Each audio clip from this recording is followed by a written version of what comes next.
오늘 함께 은혜를 나누고자 하는 말씀은 고린도후서 5장 18절과 19절 두 절 말씀을 함께 봉독하시겠습니다.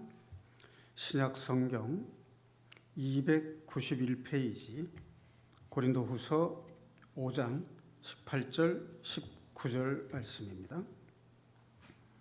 모든 것이 하나님께로서 났으며 그가 그리스도로 말미암아 우리를 자기와 화목하게 하시고 또 우리에게 화목하게 하는 직분을 주셨으니 곧 하나님께서 그리스도 안에 계시사 세상을 자기와 화목하게 하시며 그들의 죄를 그들에게 돌리지 아니하시고 화목하게 하는 말씀을 우리에게 부탁하셨느니라. 18절 말씀에 보면 하나님께서 그리스도 안에서 자기와 우리 죄인을 화목하게 하셨다라는 말씀이 나옵니다. 그리고 19절에는 그리스도 안에 계셔서 세상을 자기와 화목하게 하시며, 그런데 그 밑에 보면 세상이라는 말과 의미가 통하는 것이 그들이라고 되어 있습니다. 그들의 죄를 그들에게 돌리지 아니하시고 화목하게 하는 말씀을 우리에게 부탁하셨느니라. 그러니까 여기는 화목하게 하는 복음을 말씀하시는 것이고, 그리스도 안에서 하나님께서 죄인의 죄를 용서하시고 하나님과 끊어졌던 관계를 다시 회복해 하셨다는 말씀입니다. 그리고 그 복음을 깨닫고 구원을 받은, 주님의 은혜 가운데 구원을 받은 성도들은 화목하는 복음을 세상에 전하는 직분을 위임받았다 하는 말씀이 됩니다. 지난 주일날 소명과 사명이라는 제목으로 말씀을 드렸는데, 이 소명과 사명을 특별한 구별된 직분을 받은 목사나 선교사들에게 해당되는 일이다 라고 생각하게 되면, 일반 성도들은 자신의 상태가 보조자, 교회 신앙생활의 보조자 내지는 방관자가 될 위험성이 있습니다. 그래서 구원받은 성도 자신이 바로 부름받은 소명자이고, 또 가정과 일터에서 어디에 있든지 그리스도의 복음을 증거하는 사명을 삶을 통해서 증거하는 그런 삶을 살아야 되는 것이 바로 구원받은 성도들의 소명과 사명이다라는 말씀을 드렸습니다.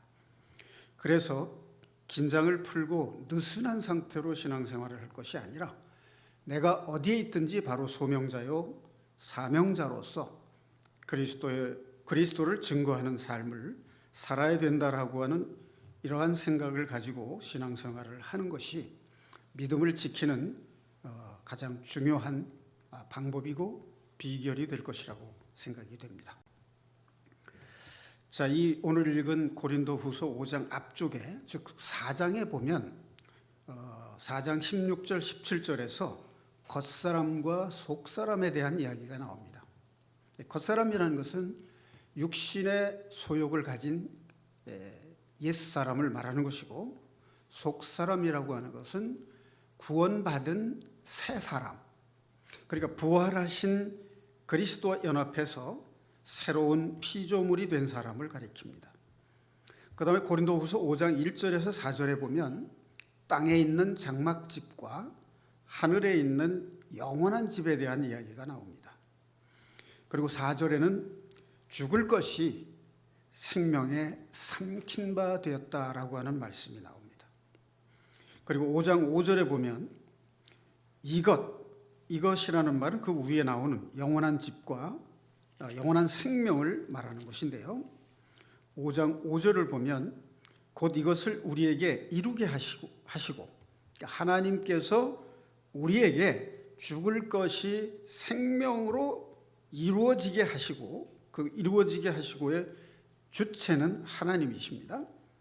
그리고 보증으로 성령을 우리에게 주신 이는 하나님이시니라, 이런 말씀이 있습니다. 그다음에 오늘 읽은 본문 말씀 18절 19절 말씀 바로 앞에 17절에 보면 우리가 익히 잘 알고 있는 말씀이 나옵니다. 그런즉 누구든지 그리스도 안에 있으면 새로운 피조물이라. 이전 것은 지나갔으니 보라 새 것이 되었도다. 자, 그래서 구원을 받은 성도들은 그리스도 안에서 하나님과 화목하게 되었습니다.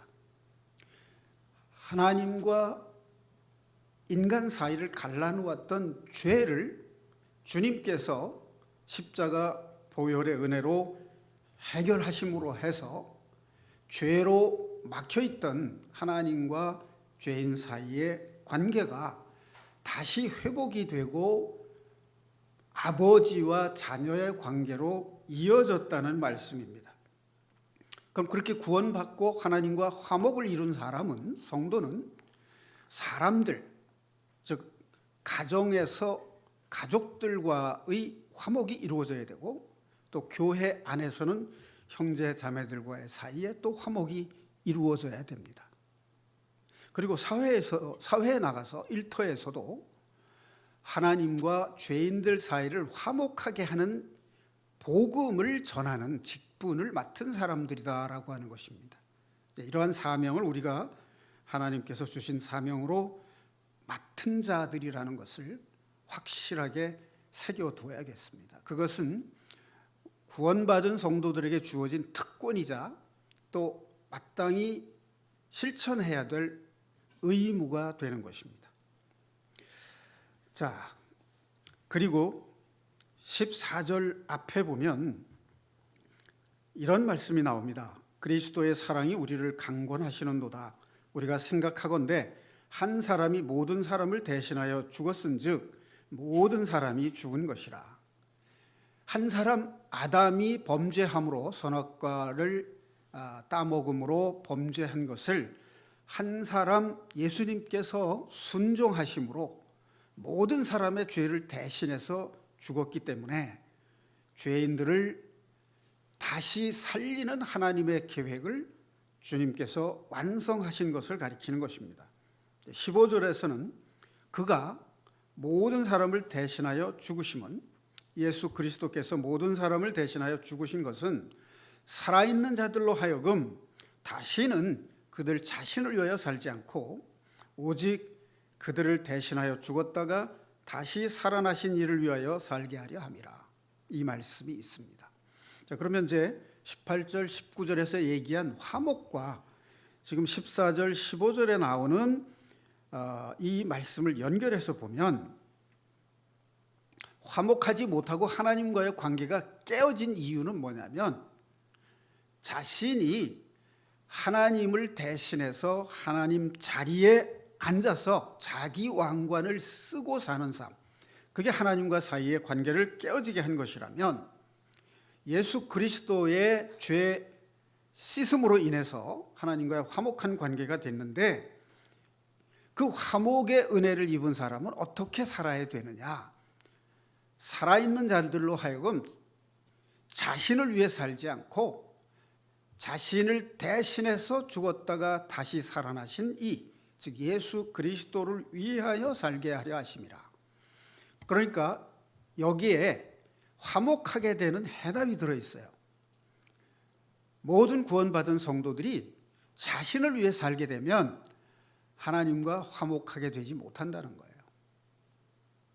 그러니까 예수 그리스도를 위해서, 우리를 대신해서 죽으신 예수 그리스도를 위해서 사는 것이 하나님과 화목하게 되는 삶이라는 뜻입니다.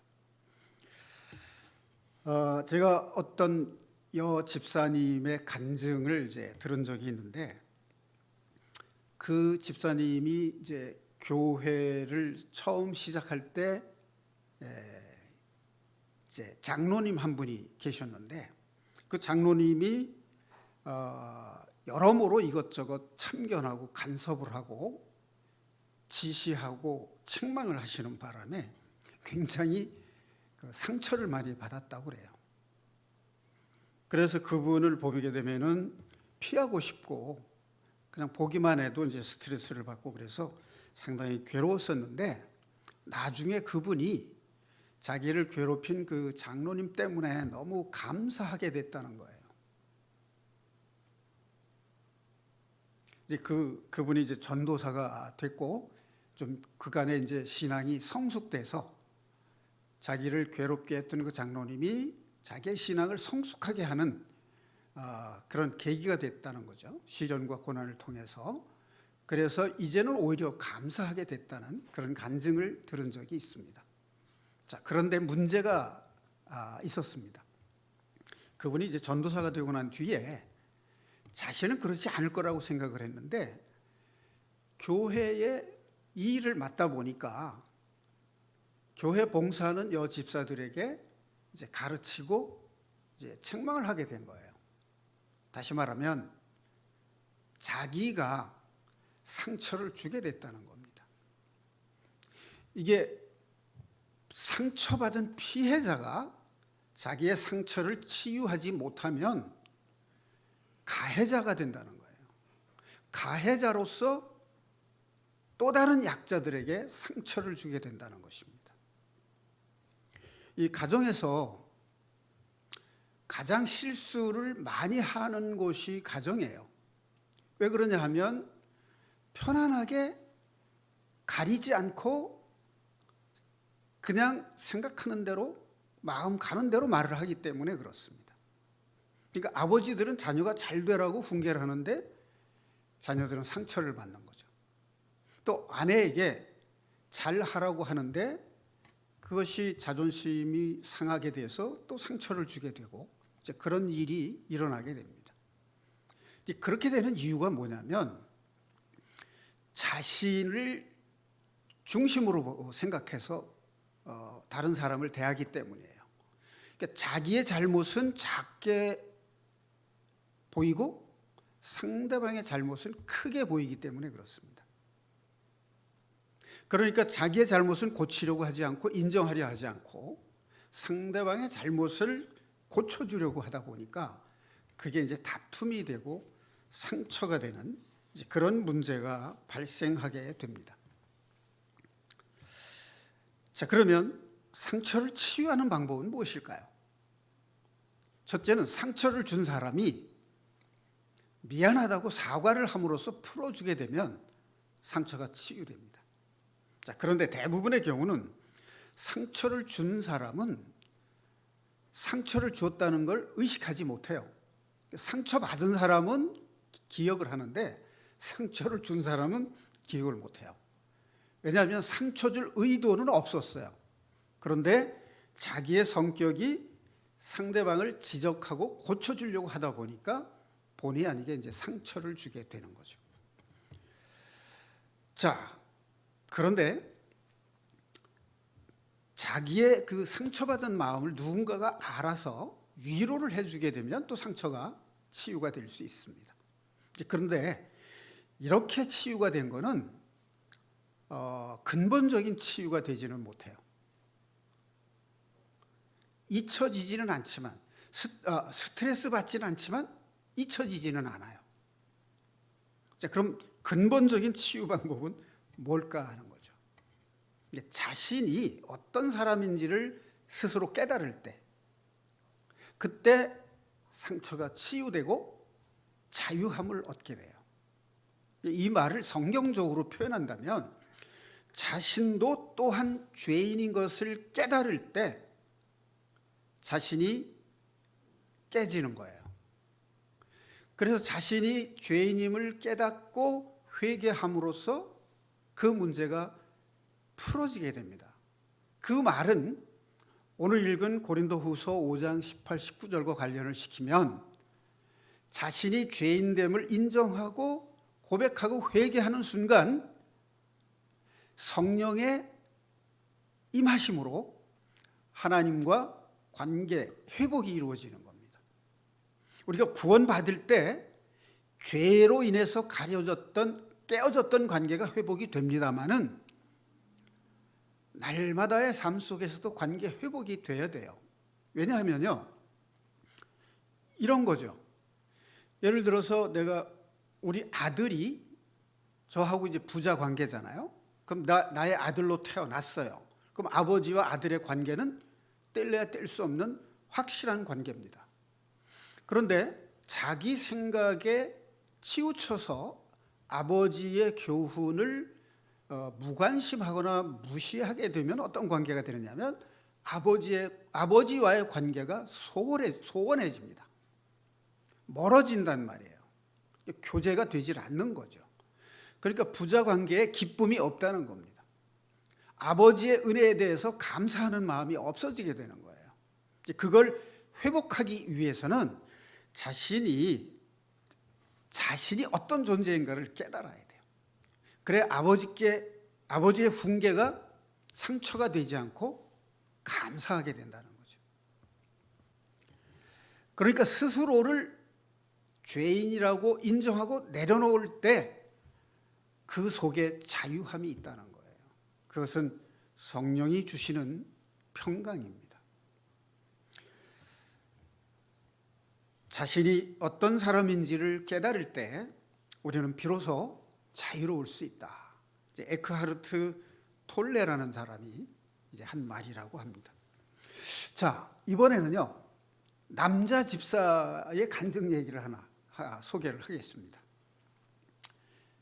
이제 교회 다니는 이제 남자 집사인데 자신은 교회를 다니기 때문에 직장 생활을 하지만 신앙생활을 이제 잘 해보려고 항상 다짐을 이제 하고 있었는데 어느 날 직장에서 회식이 있었어요.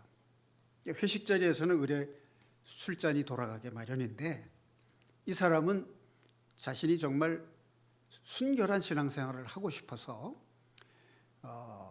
술잔을 이제 사양을 했어요. 저는 교회를 나갑니다. 그래서 술을 못 마십니다. 이제 이렇게 말하니까 직장 상사인 부장이 그 상사가 술을 마시라고 권하는데 그걸 거절하냐고 화를 내면서 뺨을 때렸다는 거예요. 너무 당황하고 자존심이 상하고 이제 억울하고 이제 분했던 거죠. 그래서 이제 집에 돌아와 가지고 곰곰이 이제 되씹어 보니까 너무 분하고 억울해 가지고 직장을 나가기가 싫은 거예요. 그래서 며칠 동안 무단 결근을 이제 한 끝에 이 직장을 그만둬야 되겠다라고 이제 결심을 한 거예요. 그래서 이제 사표를 내기 전에 산에 올라가서 이제 기도를 하게 된 거예요. 하나님, 제가 만약 사표를 내면 앞으로는 어떻게 살아야 될까요? 제가 살아갈 길을 제발 하나님께서 가르쳐 주십시오. 간절하게 이제 기도를 하는데 갑자기 이런 음성이 들렸다는 거예요. 너는 그까지 뺨 한 대 맞은 거 가지고 그렇게도 억울하고 분하냐? 나는 많은 사람들의 모욕과 멸시, 천대를 받아도 아무 변명도 하지 않았다. 그리고 많은 사람을 위해서 내 몸을 내주었다. 그런 음성이 들렸다는 거예요. 그래서 자기가 얼마나 뺨 한 대 맞은 거 가지고 이렇게 자존심이 상처를 받아서 직장을 그만둘 만큼 그게 그렇게 중요한 거냐. 우리 주님께서 자신이 그런 온갖 죄인들로부터 죄 없는 예수님, 하나님의 아들이신 예수님, 그분이 죄인들에게 와서 온갖 모욕과 멸시를 다 받았어도 대항하지 않았다. 그런데 너는 그까지 뺨 한 대 맞은 것 그렇게도 억울하고 분했느냐? 이제 이 말씀을 듣고 사표를 이제 내지 않기로 하고 직장을 다시 나갔습니다. 근데 직장에 나가 보니까 뜻밖의 일이 벌어진 거예요. 그동안에 이제 회사에 문제가 발생했고 자기 뺨을 때린 그 부장이 바로 문제에 연루돼 가지고 사장으로부터 문책을 받고 감봉 처분을 받게 된 거예요. 그런데 이 사람이 예수님의 마음을 이제 담기 위해서 그 사람이 죄가 없다라고 적극 두둔을 해주었어요. 이제 그런 일이 있었기 때문인지는 모르지만 이제 징계가 철회되고 그 사람 부장은 벗어나게 된 거죠. 그 후에 이 사람이 자기가 뺨을 때리고 그렇게 모욕을 준 저 사람이 도대체 어떤 사람이길래 나를 두둔을 해줘서 징계를 면하게 했는가. 그게 너무 고맙기도 하고 이제 자기가 그런 부담을 벗어난 게 고맙기도 해서 그 사람을 찾아가서 사과하면서 네가 나가는 교회 나도 나가고 싶다. 그래서 그 후로 그 사람이 이제 그리스도인이 됐고 지금은 학생들에게 복음을 전하는 전도자가 됐다는 거예요. 그러니까 이 사람이 바로 깨어진 관계, 그것을 하나님 앞에 내려놓음으로써 그리스도 안에서 하나님과 깨어진 관계가 회복되는 삶을 실천한 거예요. 그것이 바로 복음을 전하는 사명을 삶을 통해서 이루어지게 하나님께서 역사하신 것입니다. 자, 야고보서 5장 6절 말씀을 하나 보겠습니다. 야고보서 5장 6절 말씀에 너희는 의인을 정죄하고 죽였으나 그는 너희에게 대항하지 아니하였느니라.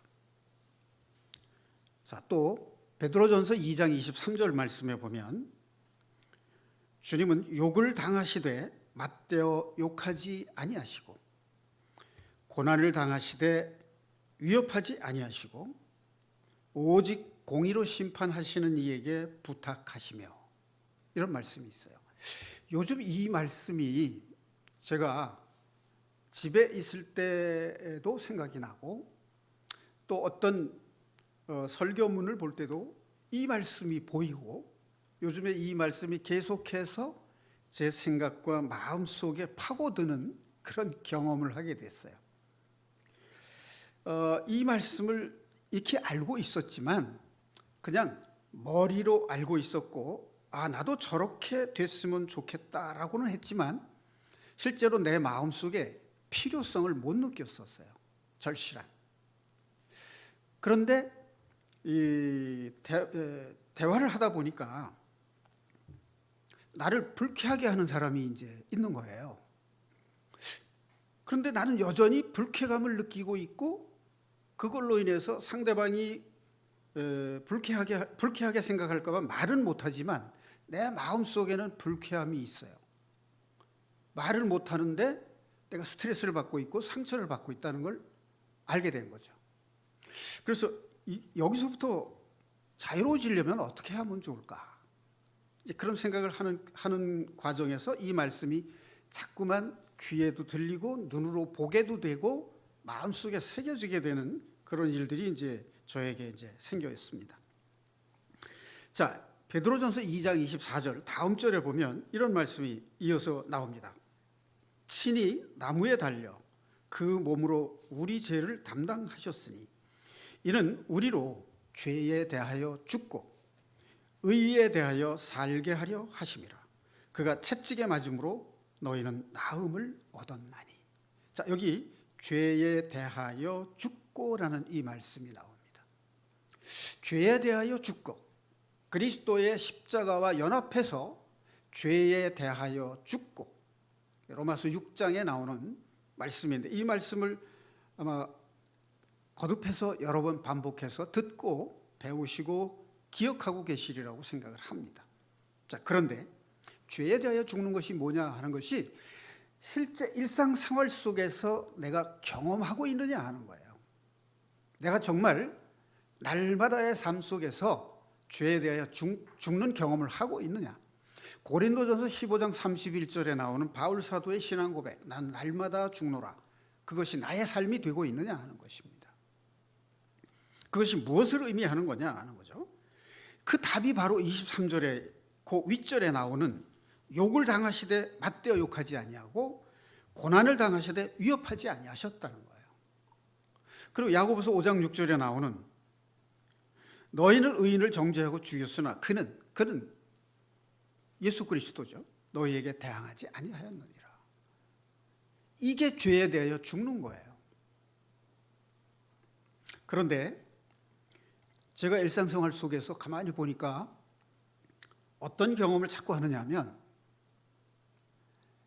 나의 잘못을 지적하면 불쾌하면서 변명하고 있다는 걸 깨닫게 됐어요. 내가 변명을 하니까 상대방이 좋아하지 않는 거예요.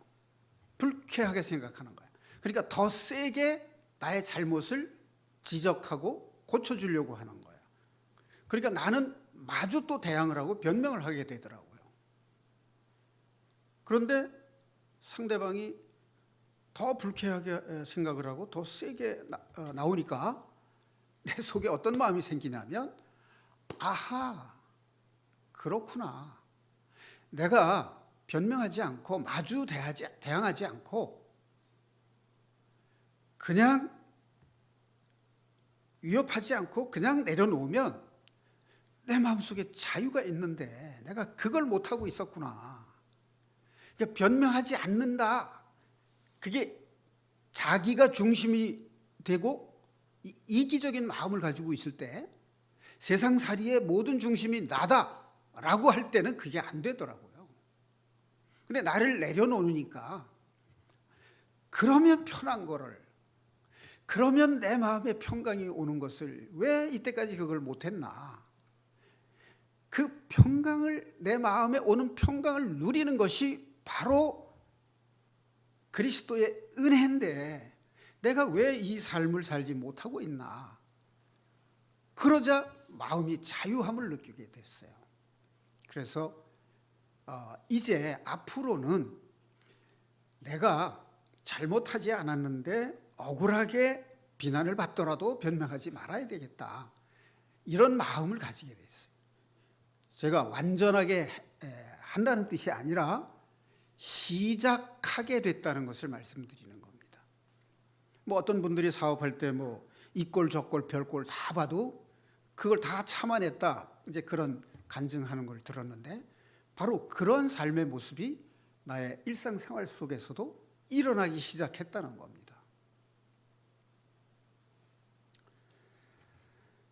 자, 그러니까 죄에 대하여 죽는다는 말은 그리스도의 십자가에 연합해서 옛사람이 죽고 육신의 생각이 죽고 내려놓고 주님이 나의 주인이 되는 그런 경험을 말합니다. 자, 십자가가 무엇입니까? 수도 없이 배우는 것이, 교회 나오면 수도 없이 배우는 것이 십자가입니다. 십자가는 쉽게 말해서 내가 죽고 상대를 살리는 겁니다.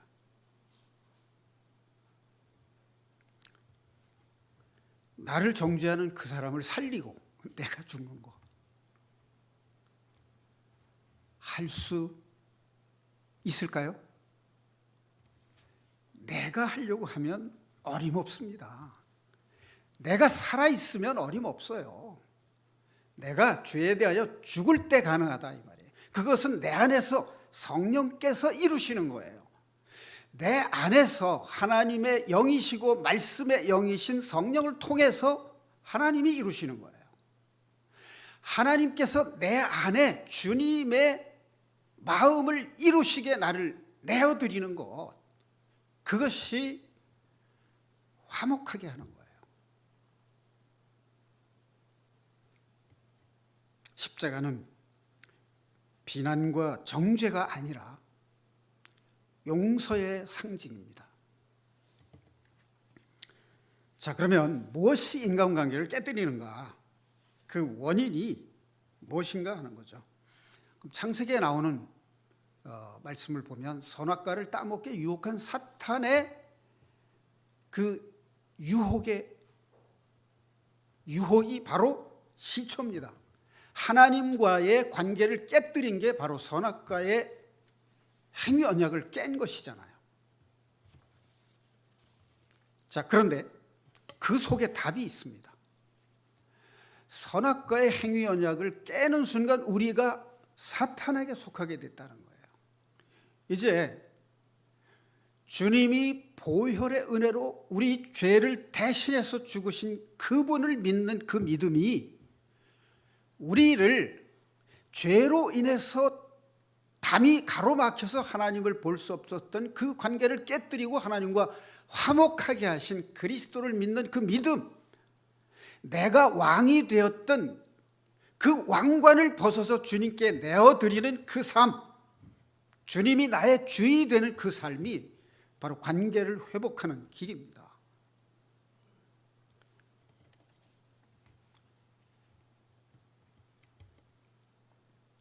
자, 그렇다면 죄가 가지는 속성이 뭐라는 얘기냐면 자아가 중심이 되기 때문에 그렇다는 거예요.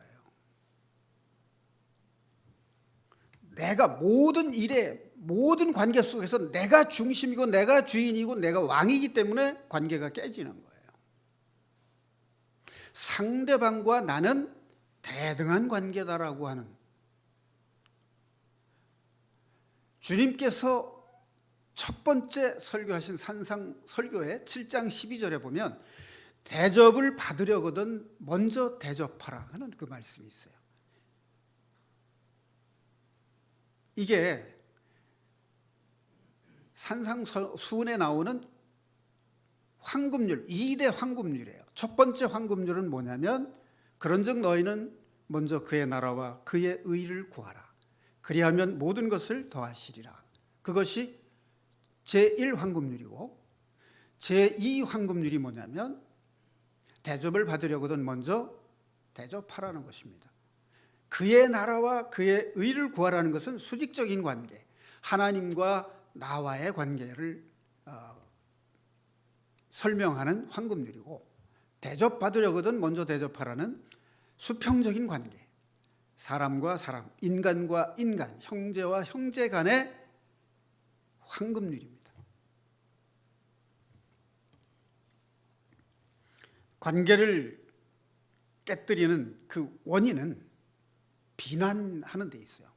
상대를 비난하는데. 자, 이 비난하는 것은 자기의 잘못은 작게 보이고 상대방의 잘못은 크게 보이기 때문에 그렇습니다. 이 비난이 관계 속에 들어오면 관계는 깨져버립니다.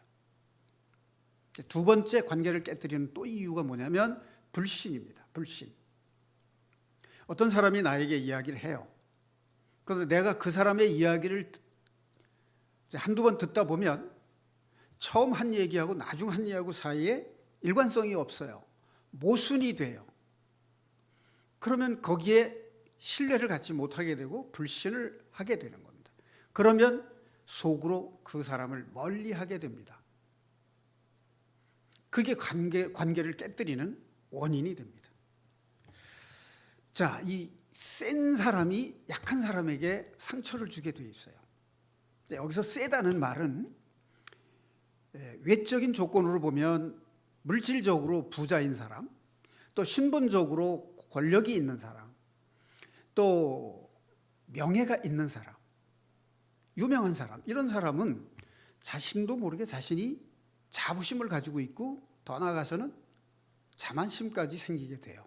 그래서 그렇지 못한 사람을 얕잡아 보게 되기 때문에 항상 가르치려고 하고 훈계하려고 하고 책망하게 하려고 하는 그런 마음이 생깁니다. 자, 그런데 센 사람이라는 그 말 속에 이런 외적인 조건만 있는 게 아니에요. 성격이 강한 사람이 있어요. 성격이 센 사람. 성격이 센 사람은 말과 행동을 자제하거나 절제하는 것보다는 내뱉는 것이 더 쉬운 일이에요. 그런데 관계가 깨지는 것을 염려해서 소극적이고 소심한 사람들이 있어요. 그런 사람들이 이제 상처를 받기 쉽습니다. 자, 그런데 우리는 이 상처를 받았을 때 어떻게 이것을 치유해야 하느냐 하는 거예요. 죄에 대하여 죽고, 여러분, 강한 사람만 교만하고 강한 사람만 절제를 못하고 강한 사람만 죄가 있겠습니까? 약한 사람은요, 상처받으면요 속으로 미워하고 비난하고 정죄하잖아요. 겉으로 말로 표현하지 못하고 행동으로 못하지만 속으로는 다 가지고 있어요. 똑같은 죄인입니다. 그래서 죄에 대하여 내가 죽음으로써 대항하지 않고 비난하면 대항하지도 않고 위협하지도 않고 자신을 내려놓는 그때 바로 깨어진 관계가 회복될 수 있는 것이고 상처받은 그 마음이 치유되는 겁니다. 그게 바로 복음의 능력이고 말씀의 능력이고 하나님이 치유의 능력입니다. 자, 그러면 관계를 회복하는 비결은 뭐냐? 죄가 가지는 속성인 자아중심에서 상대를 배려하고 존중하는 마음으로 바뀌어져야만 자유롭게 됩니다. 자아가 깨지는 만큼 자유롭습니다.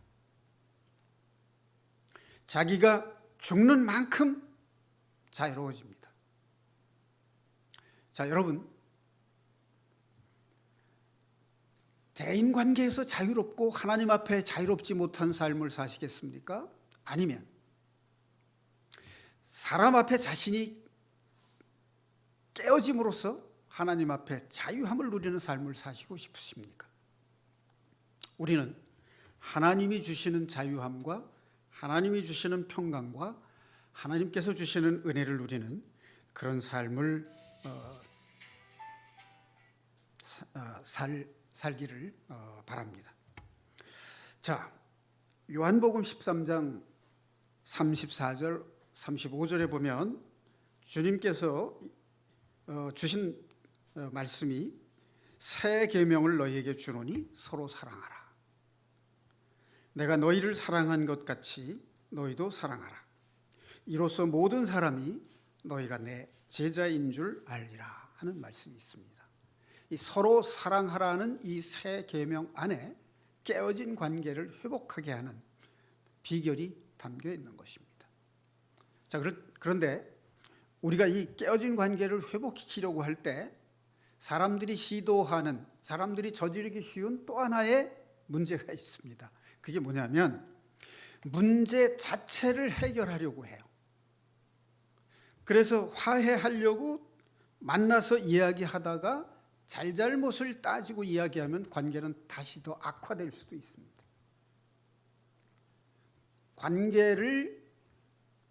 깨어진 관계를 회복시키는 것은 문제를 해결하는 데 있는 게 아니라 관계를 중시하는 그 자세에 있는 거예요.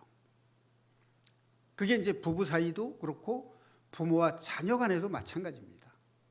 그러니까 부모들이 저지르는 실수 중에 하나가 자녀가 잘 되기를 바라서 교육하고 훈계하는데 듣는 자녀들은 부담스러우니까 스트레스를 받고 반복되면 상처를 받는 거예요.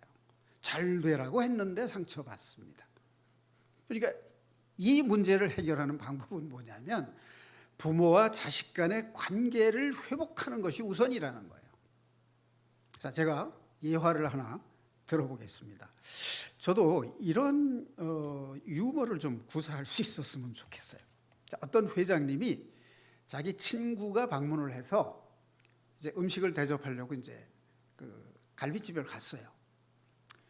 자, 오늘은 내가 친구를 데리고 왔으니까 이 집에서 제일 좋은 고기를 가져오시오.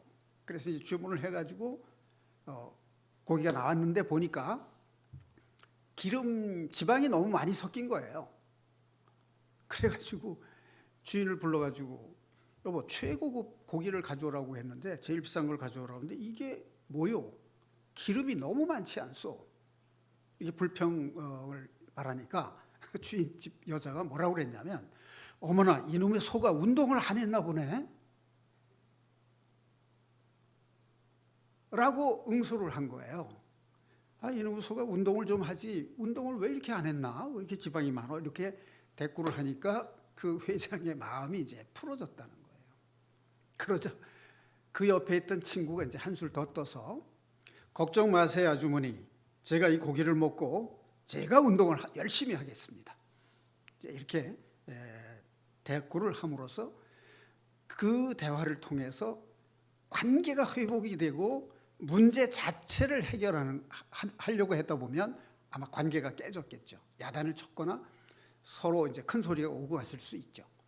자, 그런데 관계를 멋있게 회복함으로써 문제는 자연스럽게 해결이 되는 이런 지혜로운 대인 관계의 모습을 우리가 볼 때 잔잔한 감동을 느끼게 됩니다. 저도 이제 마음의 평강과 여유를 가지고 문제 자체를 해결하느라고 서로 관계가 어렵게 되는 것보다는 관계를 중시해서, 사람을 중시해서 그 사람에게 상처를 주지 않고 듣기 좋은 말을 하는 마음의 여유에서 나오는 유머를 구사할 수 있는, 그 깨어진 관계를 회복하는 지혜를 하나님께 구하는 삶을 좀 살아야 되겠다, 이런 반성을 해봅니다.